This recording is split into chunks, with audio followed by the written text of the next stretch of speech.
जैकाबाद जिला की गढ़ी खैरों में गुजरनी झेड़े दौरान मार्चवेल पी पुट जा लाश रखी धरणो हयो वियो आहे। मक़तूल असद ऐं अयाज़ रिंद जे वारसनि बेगारी पुल ते धरणो हयो। कातिलनि जी गिरफ़्तारी जो मुतालबो बि कयो वियो आहे।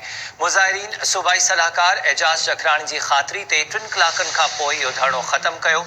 गढ़ी खैरों में गुजरनी झेड़े में मार्चवेल पी पुट जा लाश रखी धरणो हयो वियो आहे। मक़तूल असद ऐं अयाज़ रिंद जे वारसनि बेगारी पुल ते धरणो हयो ऐं कातिलनि जी गिरफ़्तारी जो मुतालबो भी कयो वियो आहे।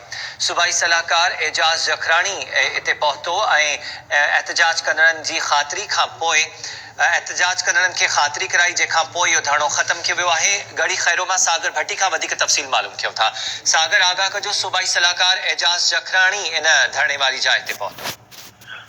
जी अमीर, बिल्कुल ही गुज़रियल ॾींहुं गढ़ी खैरो जे ताजो दरो थाने जी हद में रिंद बिरादरी जे ॿिनि धुरनि में पुराणे ज़मीनी तकरार सां असद रिंद ऐं संदसि पीउ अयाज़ रिंद जेके क़तल थी विया, उनजे कातिलनि जी गिरफ़्तारी लाइ अॼु रिंद बिरादरी पारां गढ़ी खैरो जैकाबाद मेन रोड ते बेगारी पुल वटि धरणो हयो वियो, जंहिं सबबि मेन रोड ते जेका ट्रैफिक आहे उहा जाम थी वई आहे। केतिरा ई कलाक जेको धरणो लॻल हुयो।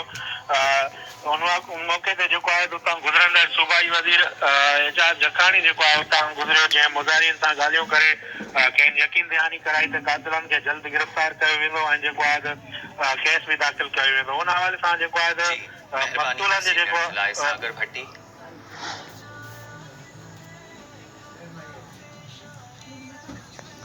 आगाह कयो मौक़े ते JUI